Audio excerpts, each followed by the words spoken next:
Hello everyone, welcome on YouTube channel Taming Physics। बच्चों, आज से हम लोग क्लास 12th स्टार्ट करेंगे। क्लास 12th का फर्स्ट चैप्टर है इलेक्ट्रोस्टैटिक्स। लेकिन इस चैप्टर के स्टार्ट करने के पहले थोड़ा सा हम समझ लें क्लास 12th की तैयारी कैसे करनी है। फर्स्ट थिंग, 11th में आपने अगर अच्छा किया है तो बहुत अच्छी बात है, लेकिन अगर उतना अच्छा परफॉर्म नहीं कर पाए हैं तो घबराने की कोई बात नहीं है, क्योंकि 11th का 40% टू 45% सिलेबस आईआईटी या मेडिकल में आता है। बाकी 55 टू 60% सिलेबस 12th से होता है। सो 12th इज मोर इम्पॉर्टेंट, इसको हमेशा ध्यान में रखिए। अब बुक्स आप कौन कौन सा फॉलो करेंगे, तो क्लास 12th में चूंकि बोर्ड का एग्जाम है तो आपको एनसीईआरटी इसके सारे क्वेश्चंस 100% सॉल्व अनसॉल्व निश्चित रूप से करने हैं, कोई क्वेश्चन आपको छोड़ना नहीं है। दूसरा, HCV यानी HC वर्मा की फिजिक्स, इसको आपको जरूर करना है। अगर आप इंजीनियरिंग के लिए तैयारी कर रहे हैं तो आपको 100% क्वेश्चंस इसके करने हैं, objective 1, objective 2 and solved unsolved examples. लेकिन अगर आप मेडिकल के स्टूडेंट हैं तो आपको उस केस में अनसॉल्व्ड के लास्ट 30% क्वेश्चंस छोड़ देने हैं, क्योंकि वो आईआईटी लेवल के हैं। सॉल्व्ड एग्जाम्पल में भी अगर आपको कोई क्वेश्चन लेंदी दिख रहा है तो उसको नहीं करना है। लेंदी कहने का हमारा मतलब है कि उसमें जो मैथमेटिकल स्टेप्स लिख रहे हैं, अगर वो 5 स्टेप से ज्यादा है तो वो लेंदी है। मेडिकल में ऐसे क्वेश्चंस नहीं आते हैं। थर्ड बुक, ये स्पेशली आईआईटी एडवांस्ड लेवल के बच्चों के लिए हम बता रहे हैं, IE इरोडो।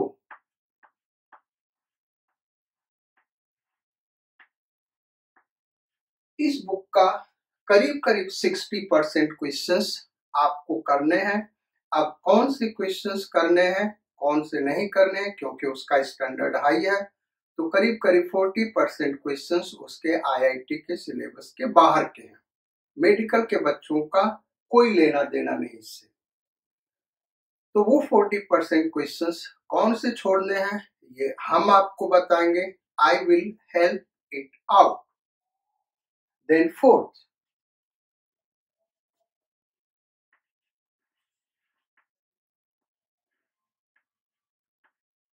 पास्ट ईयर्स क्वेश्चंस आपको करने हैं। अगर आप मेडिकल के स्टूडेंट्स हैं तो पिछले 30 ईयर्स के नीट, उस समय उस मेडिकल एग्जाम का नाम अलग अलग होता था, अलग अलग टाइम पे, उसके क्वेश्चंस करने हैं। अगर आप इंजीनियरिंग के स्टूडेंट हैं तो आईआईटी 42 ईयर्स के क्वेश्चंस करने हैं। ये 4 बुक सफिशिएंट है, it is more than sufficient. Medical का स्टूडेंट अगर ये कर लेता है, इसका 60% कर लेता है और यहाँ पे पास्ट ईयर क्वेश्चंस कर लेता है, उसका सिलेक्शन 100% सिक्योर है। इंजीनियरिंग के स्टूडेंट के लिए अगर वो एनसीईआरटी, HCV और ये कर लेता है, अगेन 100% सिलेक्शन सिक्योर है। हाँ, अगर आपको रैंक लाना है तो उसके अलावा आपको इरोडो भी करना होगा। आप जितना कर पाए उस 60% में से उतनी ही अच्छी बात है।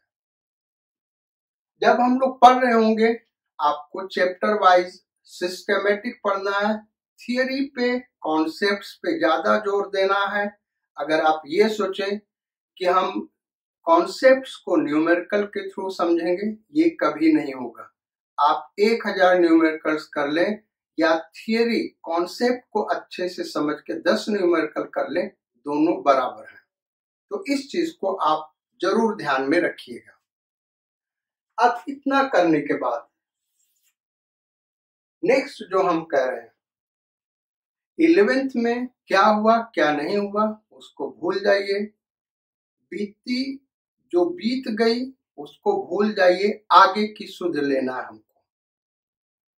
आगे बढ़ता कौन है, आईआईटी या मेडिकल में सेलेक्ट कौन होता है, तो इस पे तुलसीदास ने बहुत अच्छी चौपाई लिखी है। विश्व प्रधान कर्म प्रधान विश्व रच राखा। क्या कहा तुलसीदास ने, कर्म प्रधान विश्व रच राखा, जो जस करही सो तस फल चाखा। तो बच्चों कहने का मतलब क्या है कि ये जो विश्व है ये कर्म प्रधान है, भाग्य होता है ऐसा हम नहीं कहते भाग्य नहीं होता है, लेकिन कर्म प्रधान है। जो जैसा कर्म करेगा उसको वैसा ही फल मिलेगा। आप जितना मेहनत करेंगे, सिस्टमेटिक मेहनत करेंगे, अपने टीचर के अंडर गार्जियनशिप में मेहनत करेंगे, आपका रिजल्ट उतना ही अच्छा होगा। सो बी पॉजिटिव। अब हम सब्जेक्ट स्टार्ट करते हैं। आप अपना नोट्स ले लीजिए, एक पेन ले लीजिए और पूरे अटेंशन के साथ हम लोग क्लास 12 स्टार्ट करते हैं। So first topic, first chapter हमारा इलेक्ट्रोस्टैटिक्स है और इलेक्ट्रोस्टैटिक्स का first topic properties of electric charges, यानी इलेक्ट्रिक चार्जेस का प्रॉपर्टी क्या क्या है। तो इसके दो प्रॉपर्टी जो ऊपर लिखा हुआ है उसको आपने पढ़ा होगा। जब हम पढ़ा रहे हैं आप एक काम जरूर करिएगा, वीडियो को रोक के नोट्स साथ में बनाते चलिएगा। अगर नोट्स आपके पास नहीं है तो फिर पढ़ाई का कोई मतलब नहीं है, क्योंकि रिवीजन आपको नोट्स से करना है। So first property, like charges repel each other. मतलब क्या हुआ कि दो पॉजिटिव चार्ज हम ले लें तो वो एक दूसरे को रिपेल करेंगे, या दो नेगेटिव चार्ज ले लें तो ये भी एक दूसरे को रिपेल करेंगे। So like charges repel each other. Then second property, unlike charges attract each other. जो अनलाइक चार्जेस होते हैं बच्चों, वो क्या करते हैं, एक दूसरे को अट्रैक्ट करते हैं। यानी एक पॉजिटिव चार्ज है और एक नेगेटिव चार्ज है तो वो एक दूसरे को अट्रैक्ट करेंगे। यहां तक तो आपने 10th में पढ़ा होगा, या हो सकता है ये 6th या 7th में भी आपको जानकारी होगी। अब थर्ड, फोर्थ, फिफ्थ, ये तीन प्रॉपर्टी बड़ी इंपॉर्टेंट प्रॉपर्टी है। थर्ड प्रॉपर्टी क्या है, charge is additive in nature. मतलब क्या है इसका, कि चार्ज का एल्जेब्रिक सम लेंगे।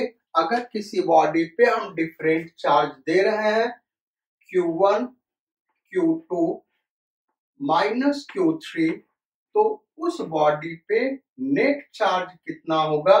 कह रहा charge is additive in nature, तो Q net, additive in nature का मतलब नेट चार्ज उस बॉडी पे क्या होगा, Q1 plus Q2 minus Q3, यानी एल्जेब्रिक सम लेंगे। देन फोर्थ प्रॉपर्टी, ये थोड़ा डिटेल में हम लोग समझेंगे, charge is quantized. Charge is quantized का मीनिंग क्या है, तो पहले तो हम क्वांटाइजेशन समझेंगे। What is quantization. तो क्वांटाइजेशन बच्चों क्या होता है, अगर डे टू डे लाइफ में हम देखें तो हमारे घर में जो कुर्सियां हैं, मेज है, टेबल है, डबल बेड है, ये सब क्या है, क्वांटाइज्ड है। ऐसे ही आपके पास जो पेन्स होंगे वो क्या है, क्वांटाइज्ड है।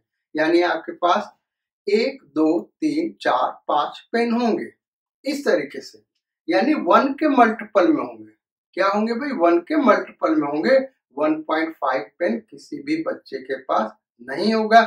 ऐसा नहीं कि आपने पेन तोड़ दिया और कहा सर 1.5 पेन हो गया, वो जो आधा दिखा रहा है वो पेन है ही नहीं, क्योंकि जो पेन का फंक्शन है वो कर नहीं पाएगा।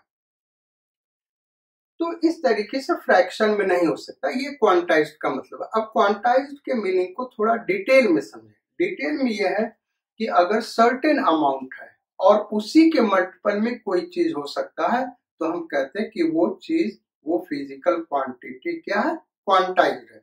अभी जो हमने एग्जांपल दिया उसमें सर्टेन स्मॉल अमाउंट क्या 1 है, 1 के मल्टीपल में होगा, करेक्ट।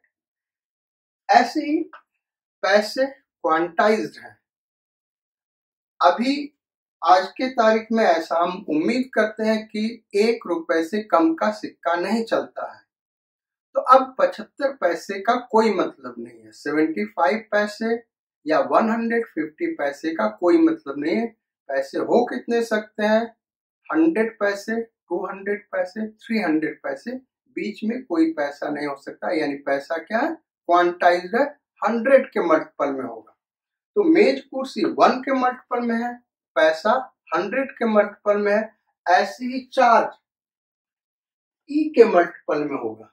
किसी भी बॉडी पे जो नेट चार्ज होगा वो क्या होगा, ई का इंटीग्रल मल्टीपल होगा। यहाँ पे Q equal to plus minus n e करा, चार्ज इज क्वांटाइज्ड। किसी भी बॉडी पे जो चार्ज होगा वो क्वांटाइज्ड होगा।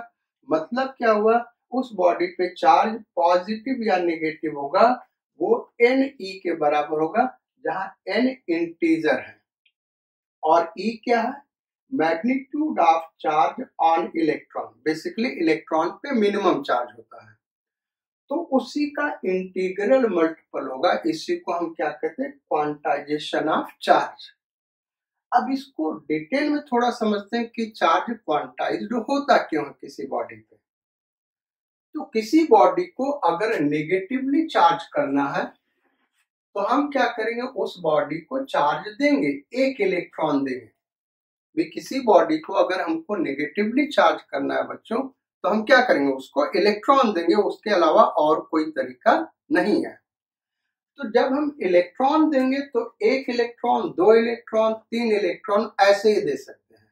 और हर एक इलेक्ट्रॉन जब जाएगा तो अपने साथ ई चार्ज लेता जाएगा। ई चार्ज क्या है, ये है। तो अगर हमने 3 इलेक्ट्रॉन दिया तो 3e हो गया, 4 इलेक्ट्रॉन दिया तो 4e हो गया, जहां e का ये वैल्यू है। हम 3.5 या 3.1 इलेक्ट्रॉन नहीं दे सकते। इसी तरीके से अगर इस बॉडी को पॉजिटिवली चार्ज करना है तो इस बॉडी से हम क्या करेंगे, इलेक्ट्रॉन निकालेंगे।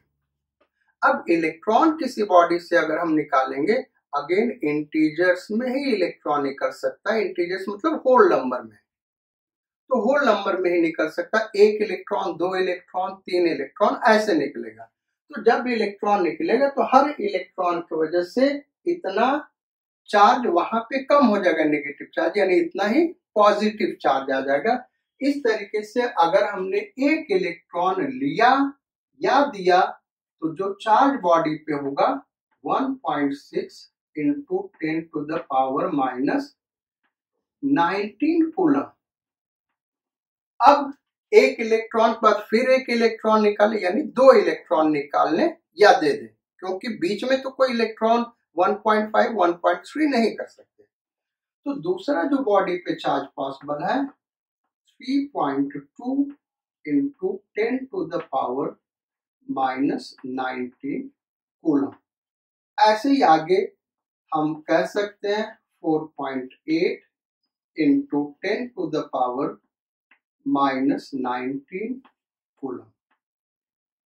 इस तरीके का बॉडी पे चार्ज होगा, यानी चार्ज इज क्वांटाइज्ड। क्लियर है? क्लियर है तो आगे बढ़ा जाए।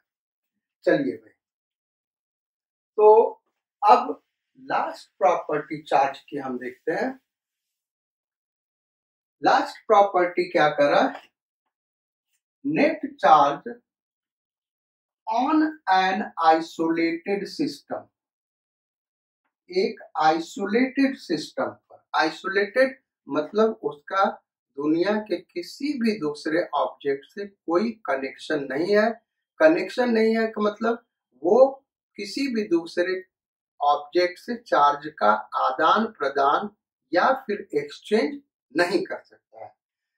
ऐसे सिस्टम को हम आइसोलेटेड सिस्टम कहते हैं। सिस्टम का मतलब उस आइसोलेटेड सिस्टम के अंदर दो या दो से अधिक ऑब्जेक्ट हो सकते हैं या फिर एक ऑब्जेक्ट भी हो सकता है।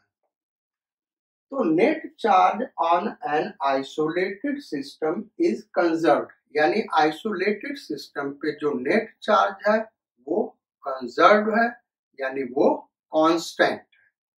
इसका एक सिंपल एग्जांपल लेते हैं जो लोअर क्लासेस में पढ़ा जाता है। दो बॉडी हम ले लें,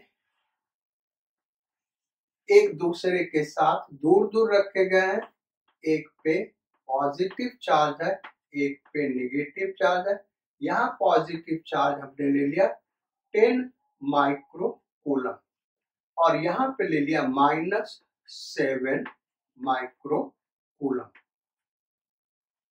तो अब इसको अगर एक सिस्टम हम कंसीडर करें, आइसोलेटेड सिस्टम, मतलब क्या हुआ कि ये किसी भी दूसरे बॉडी से, यूनिवर्स के दूसरे बॉडी से ये दोनों चार्ज नहीं ले सकते हैं। सिस्टम यानी ये आपस में चार्ज ले दे सकते हैं, अभी नहीं ले दे सकते, जो सिचुएशन दिखा है एक दूसरे से अलग है। तो इस सिस्टम पे नेट चार्ज कितना है भाई? 10-7 यानी 3 माइक्रो कूलम। अब अगर इस बॉडी, दोनों बॉडी को हम कांटेक्ट में लेते हैं तो क्या होगा? -7 माइक्रो कूलम चार्ज इसके 7 माइक्रो कूलम चार्ज को न्यूट्रलाइज कर देगा। अब दोनों बॉडी पे मिला के नेट पॉजिटिव चार्ज बचेगा और वो नेट पॉजिटिव चार्ज जो होगा वो होगा +3 माइक्रो कूलम। यानी दो ऑब्जेक्ट का एक आइसोलेटेड सिस्टम लिया, तो जब वो सेपरेट रखे थे तब भी सिस्टम पे नेट चार्ज 3 माइक्रो कूलम, और जब कांटेक्ट में रखा गया तब भी सिस्टम पे नेट चार्ज 3 माइक्रो कूलम है। माइक्रो का मतलब होता है 10⁻⁻⁶। इसको नोट कर लीजिएगा, ये माइक्रो का नोटेशन है, सिंबल है। म्यू इसको पढ़ते हैं, म्यू पढ़ते हैं, इसको full form micro, micro means 10⁻⁻⁶, so micro coulomb means 10⁻⁻�6 coulomb. तो ये कंजर्वेशन का मीनिंग हुआ। अब थोड़ा सा और डिटेल में चले तो चूंकि टीचर ऐसा पढ़ाते हैं और बहुत सारे बुक में गलत चीजें लिखी हुई हैं, ये ध्यान रखिए मेडिकल और इंजीनियरिंग के जो कॉन्सेप्चुअल क्वेश्चंस है वो टीचर जो जनरली गलत पढ़ाते हैं या बुक में गलत लिखा हुआ है उसी पे वो क्वेश्चंस फ्रेम करते हैं और वो गलत स्टेटमेंट दिया होगा जो आपको लगता है सही है। फॉर एग्जाम्पल यहाँ पे एक रेफरेंस आ गया, याद आ गया, तो हम उसको डिस्कस कर रहे हैं। ऐसा जनरली स्कूल में पढ़ाते हैं कि charge can neither be created nor be destroyed. ये एक रॉन्ग स्टेटमेंट है। चार्ज क्रिएट भी किया जा सकता है और चार्ज डिस्ट्रॉय भी किया जा सकता है, लेकिन फिर भी वहां पे कंजर्वेशन ऑफ चार्ज का रूल फॉलो करेगा। दो एग्जाम्पल हम लेंगे। पहला एग्जाम्पल ले रहे हैं पेयर प्रोडक्शन। पेयर प्रोडक्शन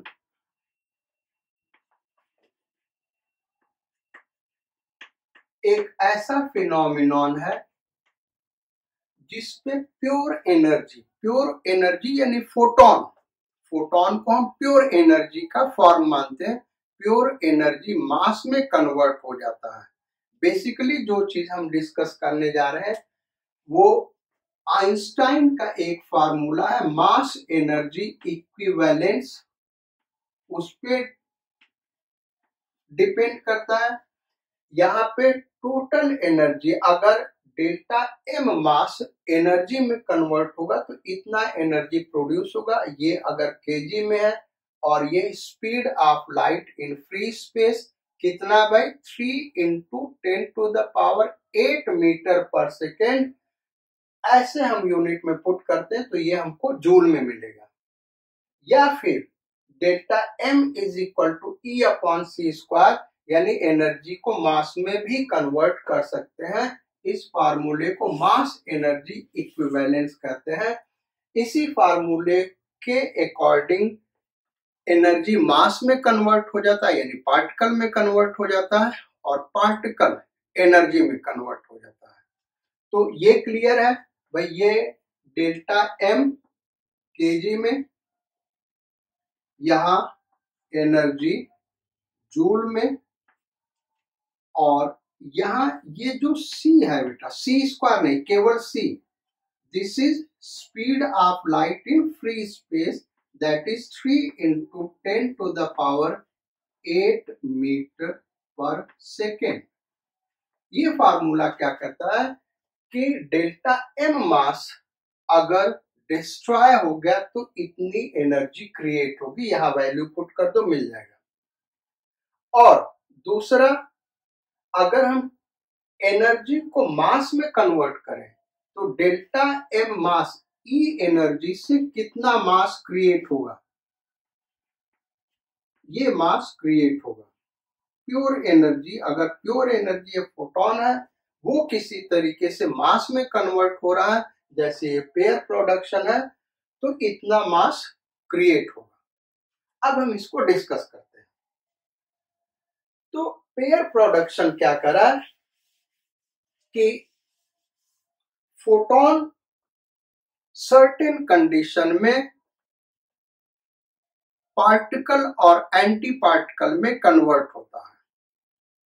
उस केस में जैसे हम एच न्यू, यानी ये फोटोन की एनर्जी है, जो कि आगे क्लास 12 के electromagnetic wave, particle nature of photon, इस सब में पढ़ेंगे। तो फोटोन की एनर्जी एच न्यू है।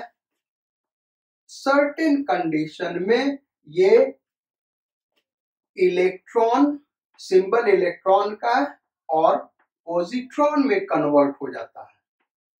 फोटोन किस में कन्वर्ट हो जाता है भाई, इलेक्ट्रॉन और पॉजिट्रॉन में। तो जब इलेक्ट्रॉन और पॉजिट्रॉन बनेगा, यानी यहां पे लेफ्ट साइड में हम देखें तो प्योर एनर्जी है, और जब पेयर प्रोडक्शन हो रहा है, प्रोडक्शन हमेशा पार्टिकल और एंटी पार्टिकल का साथ में होता है। जब भी एनर्जी मास में कन्वर्ट होगा तो उसके साथ पार्टिकल और एंटी पार्टिकल क्रिएट होगा।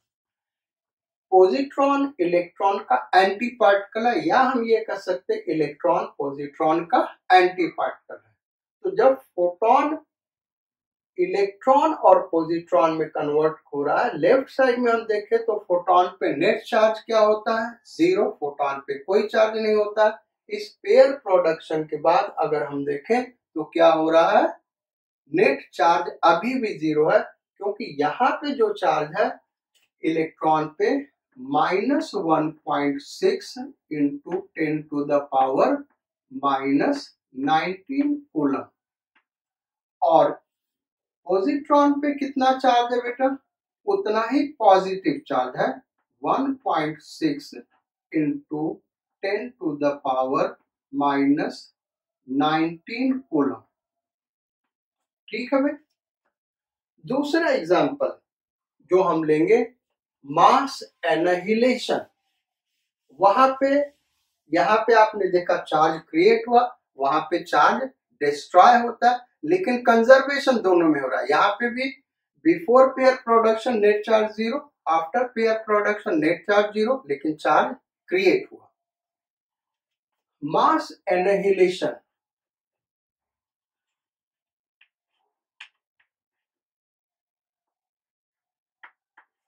मास एनहिलेशन क्या है, इस केस में क्या होता है, मास कंप्लीटली एनर्जी में, प्योर एनर्जी में कन्वर्ट हो जाता है, यानी फोटोन में कन्वर्ट हो जाता है। ऐसा कब होता है, जब पार्टिकल और एंटी पार्टिकल हाई स्पीड के साथ एक दूसरे से कोलाइड करते हैं और बहुत क्लोज हो जाते हैं, तो सारा का सारा मास डिस्ट्रॉय होके एनर्जी में कन्वर्ट हो जाता है।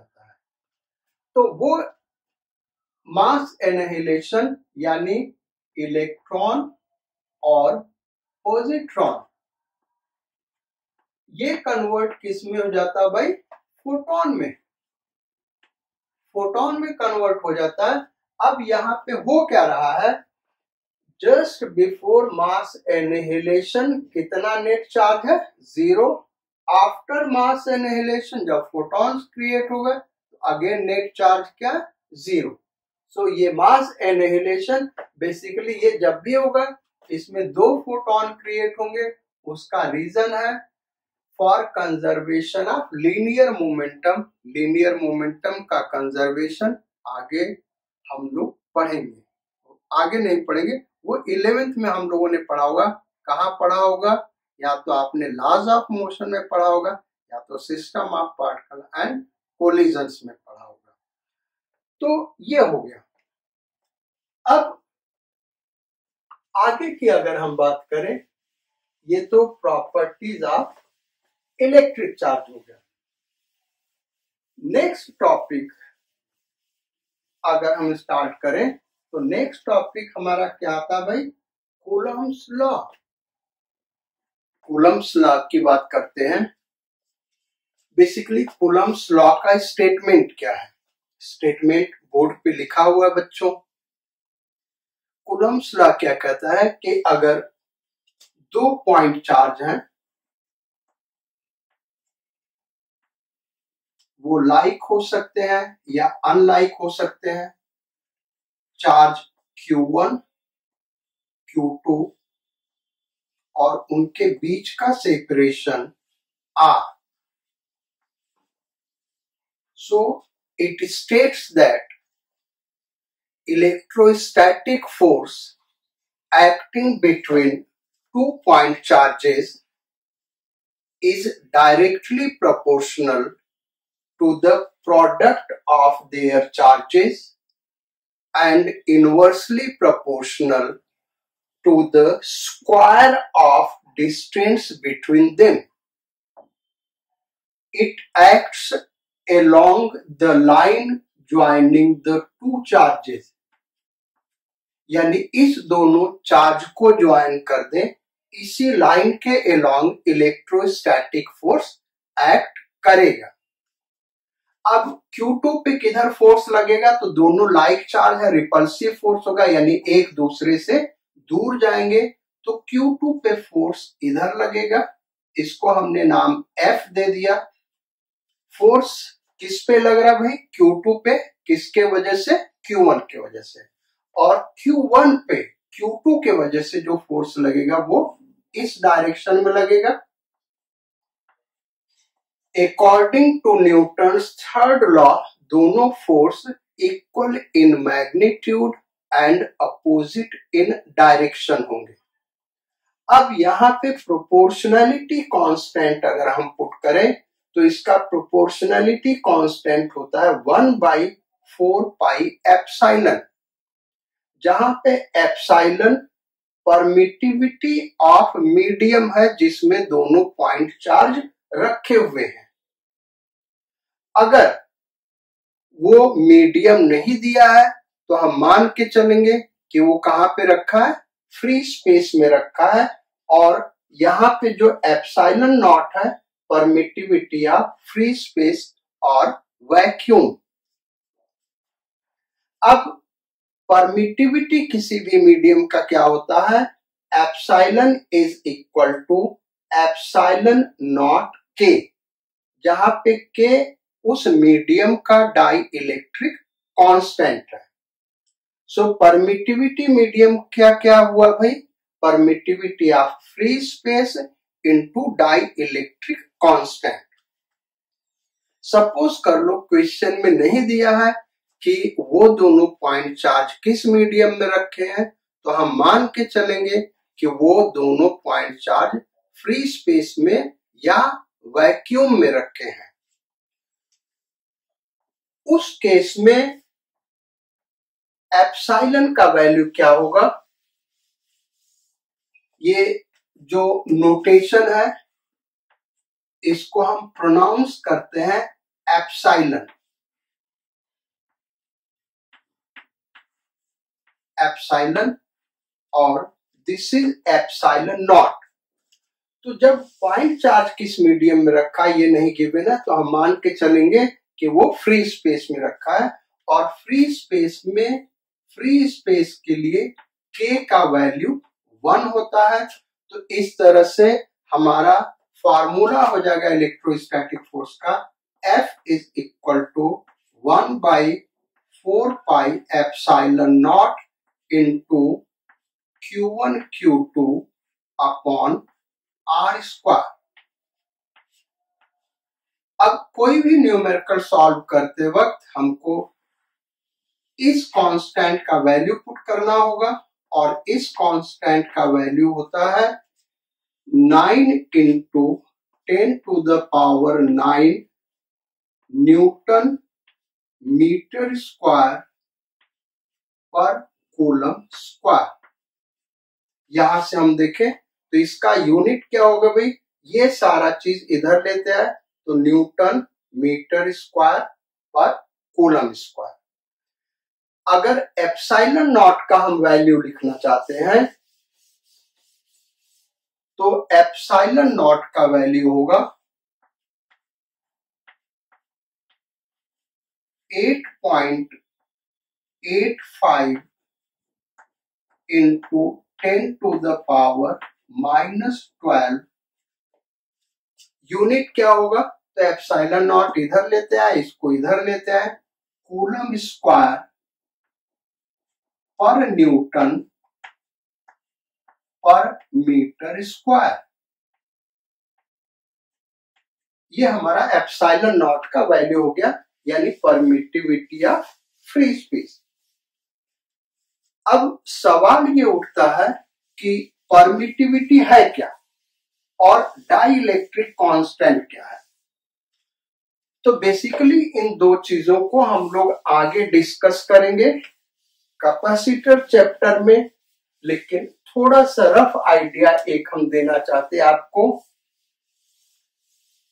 परमिटिविटी ऑफ मीडियम का मतलब हुआ capacity of medium to hold electric energy, यानी कोई भी मीडियम जितना इलेक्ट्रिक एनर्जी, या फिर हम कह सकते हैं कि जितना electric energy per unit volume जितना ज्यादा स्टोर करेगा उसका परमिटिविटी उतना ही ज्यादा होगा। परमिटिविटी फ्री स्पेस का सबसे कम होता है। अब फ्री स्पेस का परमिटिविटी सबसे कम होता है, जो वैल्यू हमने आपको लिख के दिया था। इसी कूलम्स लॉ को जब हम लिखते हैं, कभी कभी ऐसे लिख देते हैं, F is equal to K Q1 Q2 upon R square. यहाँ पे K डाइलेक्ट्रिक कांस्टेंट नहीं है, ये ध्यान रखिएगा। यहाँ पे जो K है वो क्या है, वही प्रोपोर्शनैलिटी कांस्टेंट 1/4 पाई एप्सिलॉन, अगर कोई मीडियम है। अगर कोई मीडियम नहीं तो फ्री स्पेस मान के चलेंगे, ये एप्सिलॉन नॉट हो जाएगा। इलेक्ट्रोस्टैटिक फोर्स एक वेक्टर क्वांटिटी है, क्योंकि फोर्स अपने आप में वेक्टर क्वांटिटी है। अब इस इलेक्ट्रोस्टैटिक फोर्स को आगे पढ़ने के पहले हम डाइलेक्ट्रिक कांस्टेंट या रिलेटिव परमिटिविटी, ये जो के लिखा हुआ है, इसको हम एप्सिलॉन सबस्क्रिप्ट आर से भी रिप्रेजेंट करते हैं, यानी रिलेटिव परमिटिविटी। ये क्या होता है किसी मीडियम का, तो ये होता है उसके परमिटिविटी और फ्री स्पेस के परमिटिविटी के रेशियो के इक्वल। यानी डाइलेक्ट्रिक कांस्टेंट या रिलेटिव परमिटिविटी एक डायमेंशनलेस और यूनिटलेस क्वांटिटी है। ये जस्ट ये शो करता है कि उस मीडियम का चार्ज होल्डिंग कैपेसिटी या पोलराइजेबिलिटी फ्री स्पेस से कितना टाइम्स है। अब कूलम्ब्स लॉ को हम वेक्टर फॉर्म में देखते हैं कैसे लिखा जा सकता है। हमने जो अभी फार्मूला लिखा था वो केवल फोर्स के मैग्नीट्यूड का फार्मूला था, और जैसा हमने पहले ही कहा कि जो इलेक्ट्रोस्टैटिक फोर्स लगेगा वो 2 पॉइंट चार्ज को ज्वाइन कर दें उसी लाइन के अलोंग लगता है। अगर दोनों अनलाइक चार्ज है तो अट्रैक्टिव फोर्स होगा, और दोनों लाइक चार्ज है तो रिपल्सिव फोर्स है। ये जो फोर्स है ये किस पे लग रहा है भाई? पॉजिटिव चार्ज पे। कौन लगा रहा है? नेगेटिव चार्ज अपने तरफ खींच रहा है। और ये वाला जो फोर्स है किस पे लग रहा है? नेगेटिव चार्ज पे। कौन लगा रहा है? पॉजिटिव चार्ज अपने तरफ खींच रहा है। ऐसे ही अगर दोनों पॉजिटिव चार्ज है या दोनों नेगेटिव चार्ज है तो उस केस में ये फोर्स रिपल्सिव होगा, यानी ये चार्ज एक दूसरे से दूर भागेंगे। आपको ये ध्यान रखना है कि कौन सा फोर्स किसके ऊपर लग रहा है, किसके वजह से लग रहा है, क्योंकि जनरली बच्चे कंफ्यूज करते हैं। ये जो फोर्स हमने दिखाया ये इस पॉजिटिव चार्ज पे लग रहा है और इसके वजह से लग रहा है। ये वाला इलेक्ट्रोस्टैटिक फोर्स इस चार्ज पे लग रहा है और इसके वजह से लग रहा है। ऐसे ही दो नेगेटिव चार्ज ले ले तो ये फोर्स इस चार्ज पे लग रहा है और इस चार्ज के वजह से लग रहा है। ये वाला फोर्स इस चार्ज पे लग रहा है और इस चार्ज के वजह से लग रहा है। अब इसके वेक्टर फॉर्म को हम देखते हैं कैसे लिखा जाएगा। तो वेक्टर फॉर्म में लिखने के लिए हम क्या करें, ये एक्स एक्सिस सपोज कर लें और ये वाई एक्सिस। 2 पॉइंट चार्ज ले लेते हैं, एक पॉइंट चार्ज यहां पे और दूसरा पॉइंट चार्ज यहां पे। इस पॉइंट चार्ज का पोजीशन वेक्टर r1 और इस पॉइंट चार्ज का पोजीशन वेक्टर r2। इस चार्ज का मैग्नीट्यूड q1, इस चार्ज का मैग्नीट्यूड q2। हमने दोनों पॉजिटिव चार्ज लिया है तो उसके अकॉर्डिंग वो फार्मूला हम लिखेंगे। नेगेटिव चार्ज होगा दोनों तो ऐसा ही फार्मूला होगा। अगर एक पॉजिटिव चार्ज है एक नेगेटिव चार्ज है तो अट्रैक्टिव फोर्स है, अट्रैक्टिव फोर्स होगा। ये ध्यान रखना है जब भी हम चार्ज का फोर्स का फार्मूला लिखेंगे उसमें चार्ज के साइन को नहीं पुट करते हैं। तो यहां पे इस दोनों चार्ज को हम ज्वाइन कर दें।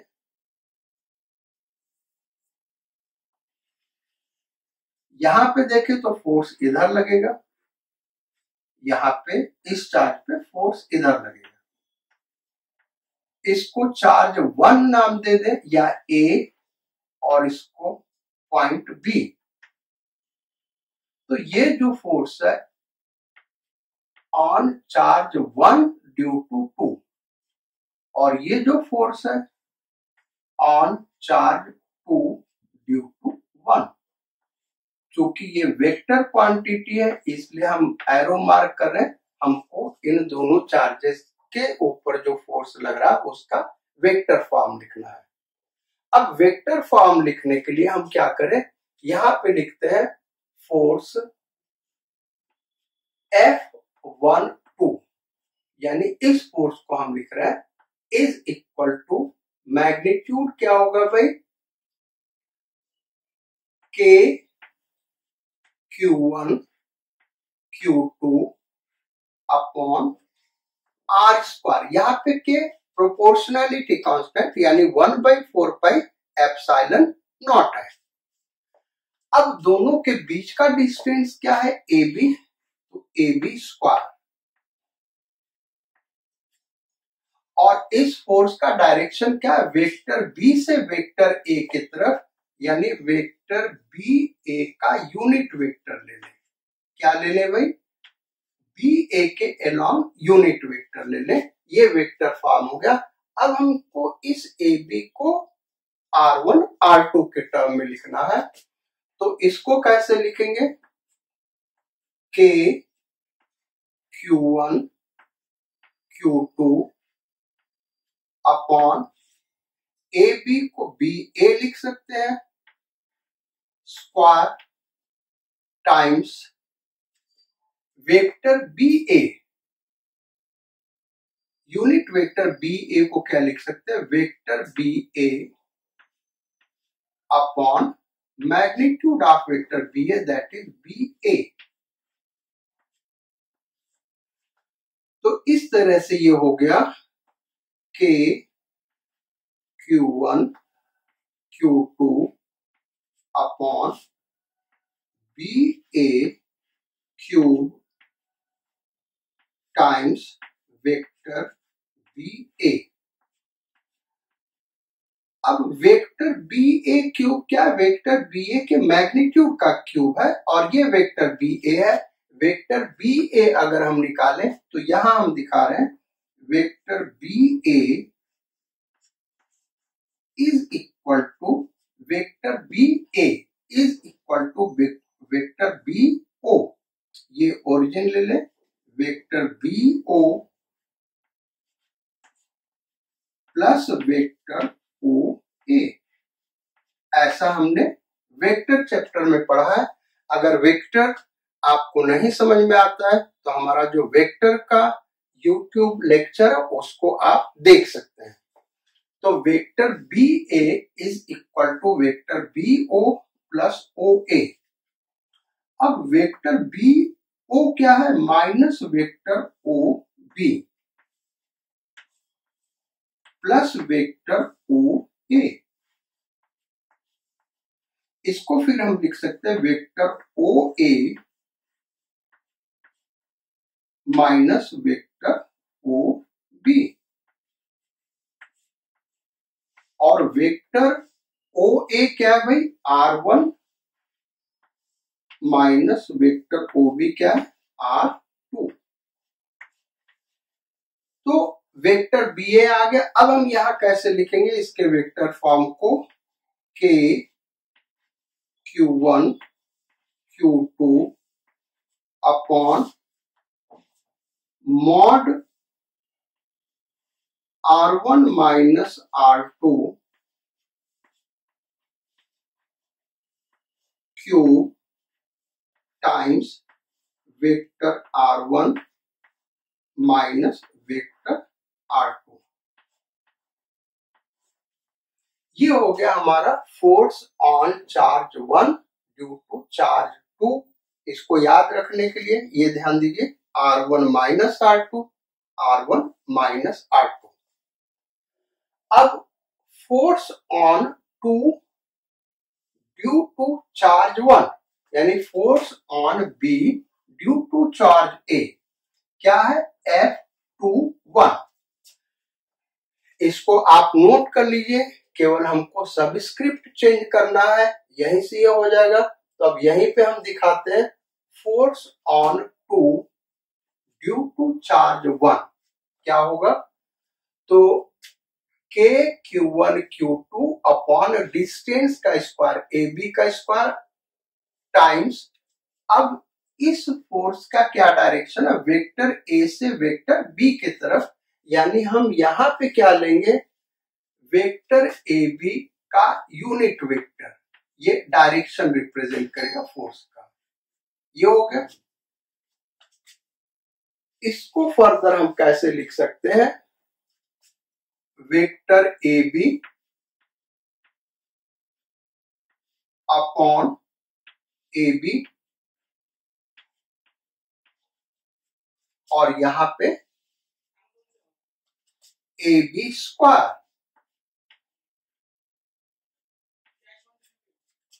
फर्दर ये हो जाएगा AB क्यूब और यहां पे हो जाएगा वेक्टर AB। अब AB इज इक्वल टू क्या होगा बेटे, BA हमने निकाला हुआ है R1 vector minus R2 vector, तो AB इज इक्वल टू क्या हो जाएगा, R2 vector minus R1 vector. भाई B A is equal to R1 minus R2, तो A B is equal to क्या हो जाएगा R2 माइनस R1। तो यहां पे वेक्टर बी ए को हम क्या लिखेंगे R2 माइनस R1, यहां पे ये हो जाएगा R2 माइनस R1 के मैग्नीट्यूड का क्यूब। तो ये हो गया भाई दोनों चार्जेस पे जो फोर्स लग रहा है उसका।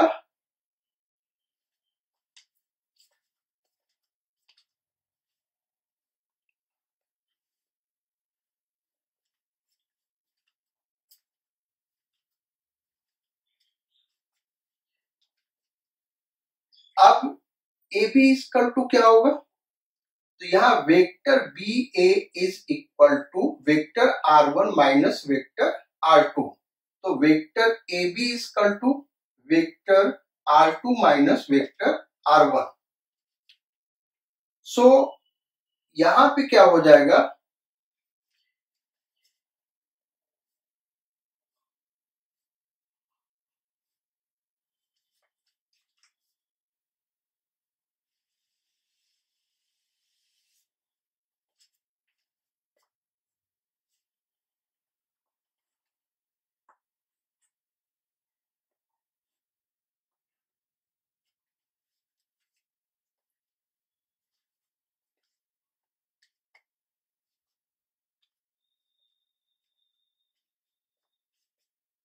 अब vector A B is equal to हमको फाइंड आउट करना, फिर यहां पे पुट कर देना। तो vector B A is equal to vector R1 minus vector R2।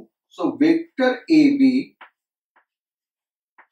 Is equal to vector R2 minus vector R1। तो यहां पे हो जाएगा vector R2 minus vector R1, और यहां पे हो गया vector R2 minus vector R1 के मैग्नीट्यूड का क्यूब। तो ये इलेक्ट्रोस्टैटिक फोर्स दोनों चार्ज पे लग रहा है। पहले हमने F12 निकाला था, वो आपने नोट कर लिया। अब हमने चार्ज Q2 पे क्या फोर्स लग रहा है चार्ज Q1 की वजह से F21 ये निकाल दिया। सो ये हो गया वेक्टर फॉर्म। अब नेक्स्ट टॉपिक हम स्टार्ट करते हैं भाई, फिर इसके ऊपर न्यूमेरिकल्स करेंगे। सो नेक्स्ट एक्चुअली एक फार्मूला हम लिखने जा रहे हैं जो 12th लेवल के लिए तो नहीं है, लेकिन एडवांस्ड लेवल पे उस पे क्वेश्चंस पूछे जा सकते हैं, या फिर नीट में उसका एप्लीकेशन आ सकता है उस फार्मूले का। बेसिकली हमने जो इलेक्ट्रोस्टैटिक फोर्स का फार्मूला लिखा है अभी तक, वो क्या है, या तो दोनों चार्ज वैक्यूम फ्री स्पेस में रखे हैं, और या फिर कहां रखे हैं किसी मीडियम में जिसका डाइलेक्ट्रिक कांस्टेंट के है, तो उसके लिए हमने फार्मूला दिया है। अब सपोज कर लो कि चार्ज जो रखे वो ऐसे मीडियम में रखे कि अलग अलग मीडियम का डाइलेक्ट्रिक कांस्टेंट अलग अलग। हम यहाँ पे चार मीडियम दिखा रहे हैं, तो यहाँ पे चार्ज Q1 है, यहाँ पे चार्ज Q2, इस मीडियम का डाइलेक्ट्रिक कांस्टेंट K1, इस मीडियम का K2, इस मीडियम का K3, इस चार्ज का यहां से जो डिस्टेंस है R1,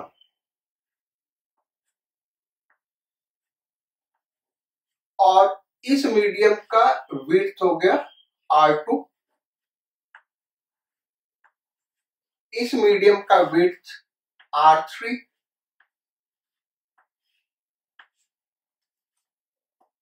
इस मीडियम का डिस्टेंस, इस चार्ज का डिस्टेंस यहां से R4, ये R4। तो अब हम करें कैसे, कितना फोर्स लग रहा होगा, ये ध्यान रखिएगा। ये जो इंटरफेस ड्रॉ किए गए हैं सेपरेटिंग टू मीडियम्स, ये सारे के सारे एक दूसरे के पैरेलल है, और इधर ये इनफाइनाइट एक्सटेंट तक फैला हुआ, इधर ये इनफाइनाइट एक्सटेंट तक फैला हुआ है, तभी ये फार्मूला एप्लीकेबल होगा। तो अब ये लगेगा कैसे, F is equal to Q1 Q2 upon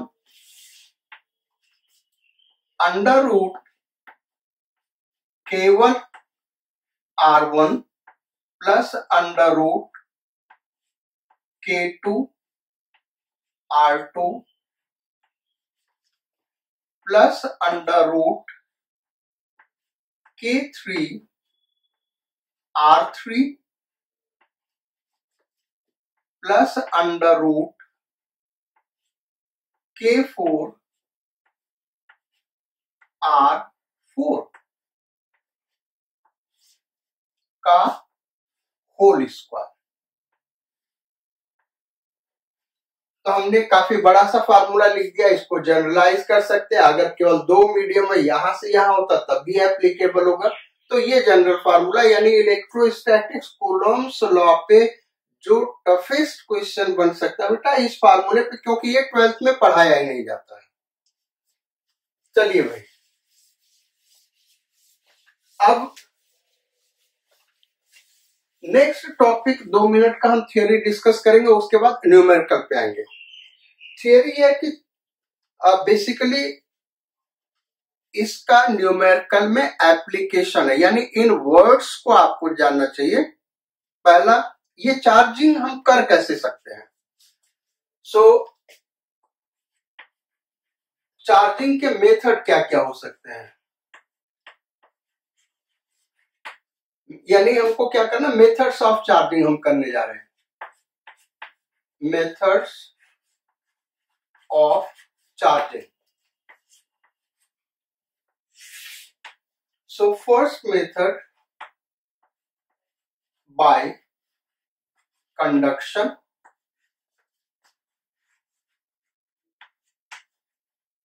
bye conduction हम चार्जिंग कैसे करते हैं, यानी जिस बॉडी को चार्ज करना है उसको किसी बैटरी या सेल के पॉजिटिव प्लेट से कनेक्ट कर देंगे तो पॉजिटिवली चार्ज होगा, नेगेटिव प्लेट से कनेक्ट करेंगे तो नेगेटिवली चार्ज होगा।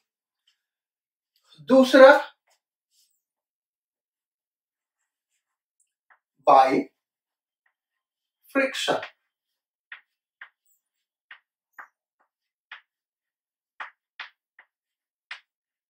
तो बाय कंडक्शन हम किसको चार्ज करते बेटा, कंडक्टिंग बॉडीज को या मेटल्स को। इंसुलेटर्स को बाय कंडक्शन हम चार्ज नहीं कर सकते, तो इंसुलेटर को कैसे चार्ज करेंगे, बाय फ्रिक्शन।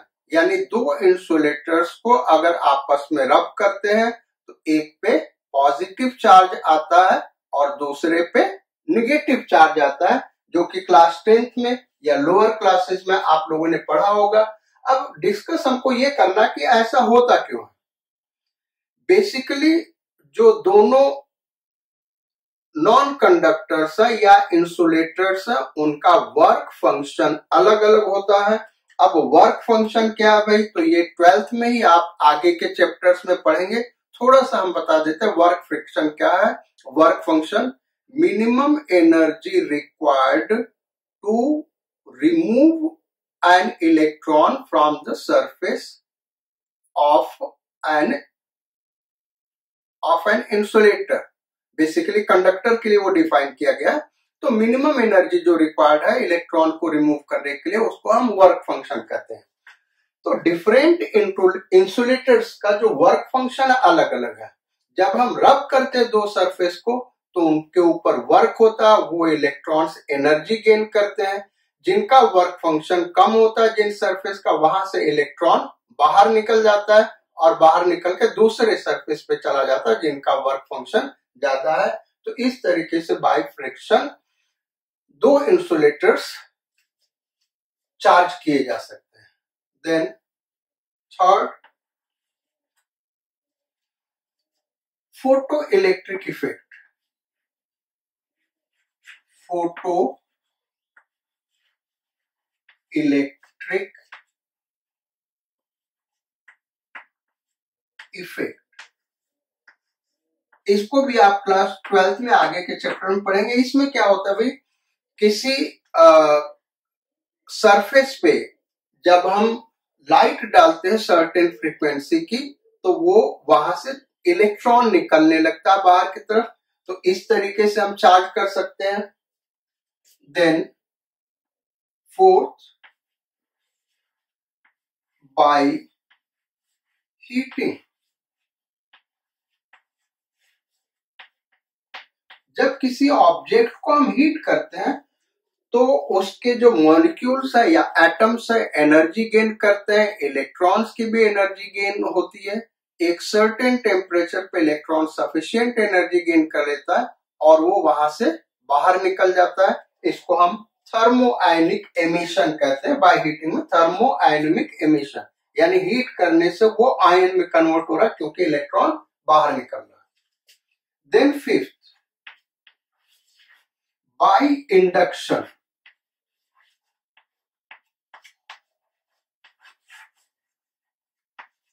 इसको थोड़ा सा हम डिटेल में समझेंगे। बाय इंडक्शन, क्योंकि न्यूमेरिकल में इस वर्ड का यूज आ सकता है किसी कॉन्सेप्चुअल क्वेश्चन में। बेसिकली न्यूमेरिकल में तो नहीं, ये सब आप लोगों ने नोट कर लिया।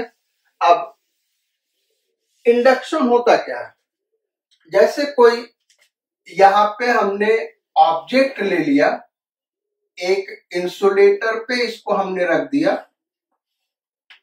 अब यहां कोई चार्ज्ड बॉडी या चार्ज्ड रॉड लेके आए, हमने पॉजिटिवली चार्ज ले लिया, तो होता क्या है, यहाँ पे निगेटिव चार्ज डेवलप हो जाएगा क्योंकि इसमें फ्री इलेक्ट्रॉन है। कंडक्टिंग बॉडी है तो इसके अंदर क्या है भाई, फ्री इलेक्ट्रॉन है। तो ये रॉड क्या करेगा, यहाँ पे निगेटिव चार्ज डेवलप कर देगा, वो नेगेटिव चार्ज यहाँ फ्री इलेक्ट्रॉन मूव कर जाएगा, अट्रैक्ट हो जाएगा, और इधर इलेक्ट्रॉन की कमी हो गई तो क्या हो गया, पॉजिटिव चार्ज डेवलप कर गया। इसी फिनोमिनॉन को हम क्या कहते हैं, इंडक्शन कहते हैं। अब इस रॉड को अगर हम फिर से हटा दें तो क्या होगा, ये एक दूसरे को न्यूट्रलाइज कर देंगे। लेकिन इसको यही रखते हुए अगर हम इसको अर्थ कर दें, अब क्या होगा बेटा, हो क्या रहा था, ये पॉजिटिव चार्ज पॉजिटिव को रिपेल कर रहा था, लेकिन वो जा नहीं सकते था, जाने का कोई रास्ता नहीं था। तो पॉजिटिव चार्ज ये वाला जो है वो नेगेटिव चार्ज को होल्ड किए रहेगा और पॉजिटिव चार्ज को रिपेल करेगा, तो पॉजिटिव चार्ज अर्थ में चला गया। ऐसा हम कॉन्सेप्चुअली कह सकते हैं, बट रियली क्या होता है, पॉजिटिव चार्ज तो मूव नहीं कर सकते, वो आयंस है। होता क्या है, जो इलेक्ट्रॉन है अर्थ में वो यहाँ पे आते हैं और अट्रैक्ट होकर यहाँ पे आते हैं और इनको न्यूट्रलाइज कर देते हैं, तो ये निगेटिवली चार्ज हो गया। ठीक, अब हम क्या करेंगे, इस अर्थ को डिस्कनेक्ट कर देंगे। ये चार्जेस यहां से हट गए, अब हमने इसको डिस्कनेक्ट कर दिया, यहां से इसको हटा दिया, उसके बाद इस रॉड को भी हटा दिया। अब ये नेगेटिव चार्ज इस पे यूनिफॉर्मली डिस्ट्रीब्यूट हो जाएगा। ऐसे ही अगर, यानी हमने क्या देखा कि इंडक्शन से जब हम चार्ज कर रहे हैं तो हम पॉजिटिव रॉड लाए थे तो चार्ज क्या हुआ, निगेटिव। पॉजिटिव रॉड लाए थे तो निगेटिव डेवलप हुआ। अब मान लो हमको पॉजिटिवली चार्ज देना है इस स्फेरिकल बॉल, कंडक्टिंग बॉल के ऊपर, तो इसको हमने इंसुलेटर पे रख दिया भाई, ताकि ये चार्ज इस पे जो भी है वो अर्थ में न जा पाए। ये तो न्यूट्रल है, हम यहाँ निगेटिवली चार्ज रॉड लाएंगे इसके नजदीक। अब क्या होगा, नेगेटिव चार्ज, इसमें जो फ्री इलेक्ट्रॉन है नेगेटिव इनको रिपेल करेगा, ये इधर चला गया और यहाँ पे इलेक्ट्रॉन डेफिशिएंसी हुई तो यहाँ पे पॉजिटिव चार्ज आ गया। ये फर्स्ट स्टेप होगा। सेकेंड स्टेप, इसको हमने अर्थ कर दिया या ग्राउंड कर दिया, तो अर्थ या ग्राउंड करेंगे तो अब क्या होगा, ये इलेक्ट्रॉन, चूंकि ये इलेक्ट्रॉन इसको रिपेल कर रहा है तो ये इलेक्ट्रॉन अर्थ में चले जाएंगे, ये इलेक्ट्रॉन यहां से गायब हो गया। अब इसको हमने डिस्कनेक्ट कर दिया, इसको डिस्कनेक्ट कर दिया तो ये यहां से थर्ड स्टेप में हटा दें, और जब इसको हटा देंगे तो इस पे जो पॉजिटिव चार्ज है इसके ऊपर यूनिफॉर्मली डिस्ट्रीब्यूट हो जाएंगे। तो ये चार्जिंग बाय इंडक्शन। इसी में एक वर्ड आता है gold leaf electroscope. Gold leaf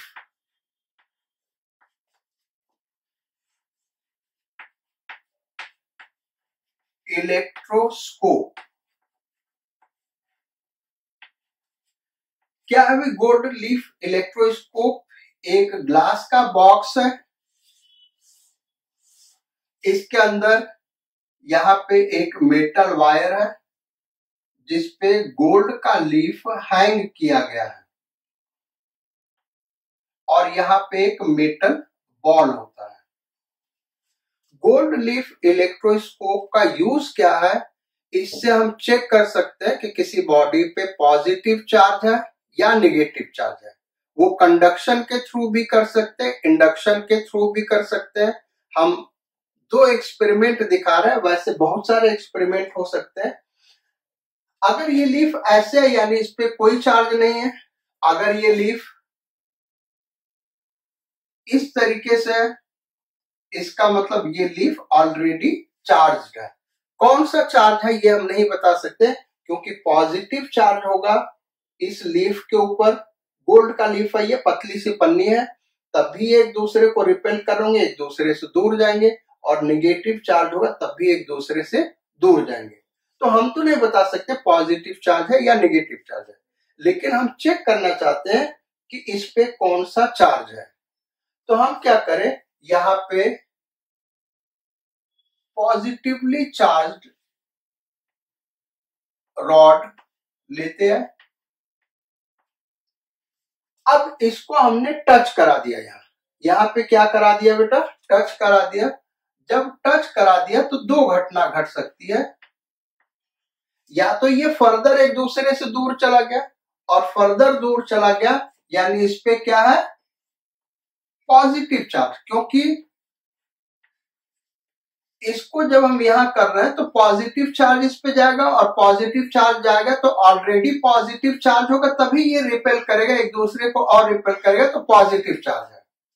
लेकिन अगर हम जब इसको कांटेक्ट में लाते हैं, ये पहले कॉन्ट्रैक्ट कर रहा है, हो सकता है बहुत ज्यादा नेगेटिव चार्ज हो, तो ये क्या करेगा? एक्सपेंड। पहले कॉन्ट्रैक्ट करेगा, न्यूट्रलाइज होगा, फिर एक्सपेंड कर जाएगा।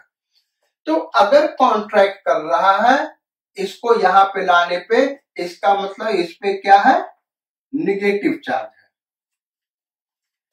यानी हुआ कि जब पॉजिटिव को कांटेक्ट में लाया तो यहाँ पे नेगेटिव चार्ज होगा, तो ये आके इसको न्यूट्रलाइज करेगा, न्यूट्रलाइज करेगा तो ये क्या होगा? सिकुड़ेगा, एक दूसरे के नजदीक आएगा, एक दूसरे के नजदीक आ रहा है, यानी इस पे नेगेटिव चार्ज है।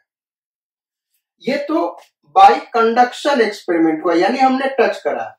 अब सपोज करिए इसी को हम टच नहीं करा रहे, दूर रख रहे हैं, क्योंकि हमको बार बार इसको यूज करना है, तो हम चार्ज बेकार नहीं करेंगे भाई, इस पे चार्ज बना रहे। ये पॉजिटिव रॉड है, हम इसको इसके नजदीक लाए। सपोज करिए ये एक्सपैंड कर रहा है, कौन सा चार्ज होगा ये बताना। ये एक्सपैंड कर रहा है तो कौन सा चार्ज होगा? अब देखते हैं। सपोज करिए यहाँ पे निगेटिव चार्ज है, यहाँ पे क्या है? निगेटिव चार्ज है। निगेटिव चार्ज है, इसको हम नजदीक लाए तो यहाँ पे क्या होगा? Negative charge. ये अट्रैक्ट करेगा, यहाँ पे निगेटिव चार्ज आएगा, यानी यहाँ निगेटिव चार्ज का क्या हो जाएगा? कमी हो जाएगा, और यहाँ निगेटिव चार्ज का कमी हो जाएगा, यानी एक दूसरे के क्या होगा? नजदीक आएगा। यानी ये एक दूसरे के नजदीक अगर आ रहा है तो यहाँ पे कौन सा चार्ज होगा? निगेटिव चार्ज होगा। अब अगर यहाँ पे पॉजिटिव चार्ज है तब क्या होगा? यहाँ पे पॉजिटिव चार्ज ऑलरेडी है, जब हम इसको नजदीक लाएंगे बेटा तो उस केस में क्या होगा? ये अट्रैक्ट करेगा इलेक्ट्रॉन्स को, और इलेक्ट्रॉन्स को अट्रैक्ट करेगा तो यहाँ पे इलेक्ट्रॉन की कमी होगी, यहाँ यानी यहाँ पे और ज्यादा पॉजिटिव चार्ज आएगा, और ज्यादा पॉजिटिव चार्ज आएगा तो ये रिपेल करेगा, यानी यहाँ पे कौन सा चार्ज है? पॉजिटिव चार्ज है। तो कंडक्शन और इंडक्शन में जस्ट अपोजिट रिजल्ट मिलेगा। अगर नहीं समझ में आया तो फिर से इस वीडियो को रिवाइंड करके देखिए। ये कॉन्सेप्ट है इसका, इंडक्शन और कंडक्शन के चार्जिंग का। गोल्ड लीफ इलेक्ट्रोस्कोप से हम कैसे पता लगाते हैं कि यहाँ पे कौन सा चार्ज है, या यहाँ का चार्ज जानते हैं हम तो हम ये बता सकते हैं यहाँ का कौन सा चार्ज है। चलिए भाई, तो ये हो गया। अब न्यूमेरिकल्स पे आते हैं। तो बेसिकली अगर हम देखें इस चैप्टर में, तो अभी हमने करा क्या, कूलम्ब्स लॉ। कूलम्ब्स लॉ पे कैसे न्यूमेरिकल्स बनेंगे, इजी क्वेश्चंस भी बनते हैं, टफ क्वेश्चंस भी बनते हैं। पहले हम इजी क्वेश्चन से स्टार्ट करते हैं। So write down, there are 3 point charges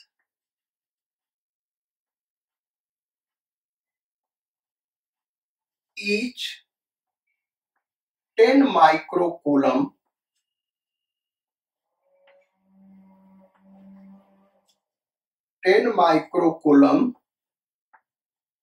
kept on the 3 corners of an equilateral triangle of side 3 meter.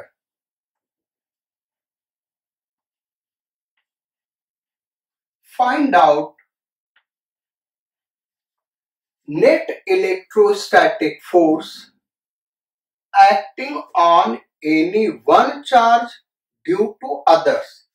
तो किसी एक चार्ज पे हमको फोर्स निकालना दूसरे की वजह से। तो इस चार्ज पे देखें तो इसके वजह से किधर रिपल्सिव फोर्स इधर लगेगा, इस चार्ज के वजह से रिपल्सिव फोर्स इधर लगेगा। अब इस फोर्स को अगर हम F नाम दे दे बेटा, तो ये भी फोर्स F होगा, क्योंकि फार्मूला क्या, K Q1 Q2 upon R square. तो Q1 Q2 दोनों केस में सेम है, R दोनों केस में सेम है। तो इस F को हम निकालें, F इज इक्वल टू क्या हो गया, formula K Q1 Q2 upon R square. K का जैसा हमने पहले ही कहा था भाई, अगर न्यूमेरिकल है तो फिर हम K का वैल्यू पुट करेंगे 9 इंटू 10 टू द पावर 9। हम मान के चलेंगे कि फ्री स्पेस में रखा है, तो 9 into 10 to the power 9 into Q1 10 microcoulomb, Q2 10 microcoulomb, यानी 10 micro means 10 to the power -6 into 10 into 10 to the power -6 upon 3 का स्क्वायर। तो ये इससे कैंसिल आउट होगा, इज इक्वल टू ये 10 टू द पावर -12 और ये 100 10 टू पावर 11 यानी 10 टू द पावर -1, यानी 0.1 न्यूटन का फोर्स दोनों चार्ज लगा रहा हूं। ये इधर लगा रहा होगा, ये इधर लगा रहा होगा। अब फोर्स क्या है भाई, वेक्टर क्वांटिटी है। तो वेक्टर क्वांटिटी में हम रिजल्टेंट निकालेंगे, तो उसके लिए हमको ये एंगल चाहिए। ये एंगल क्या होगा, वर्टिकली अपोजिट एंगल ये है, और इक्विलेटरल ट्रायंगल है, तो ये कितना होगा 60 डिग्री। तो ये कितना होगा 60 डिग्री।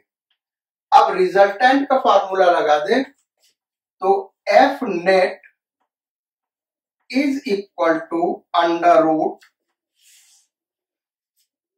F1 स्क्वायर यानी 0.1 का स्क्वायर प्लस F2 स्क्वायर यानी 0.1 का स्क्वायर प्लस 2F1 F2 यानी 0.1 का स्क्वायर कॉस थीटा यानी 60 डिग्री। तो ये हो गया अंडर रूट 0.1 का स्क्वायर प्लस 0.1 का स्क्वायर प्लस 2 इंटू 0.1 का स्क्वायर इंटू हाफ। तो ये हो जाएगा अंडर रूट 3 इंटू 0.1।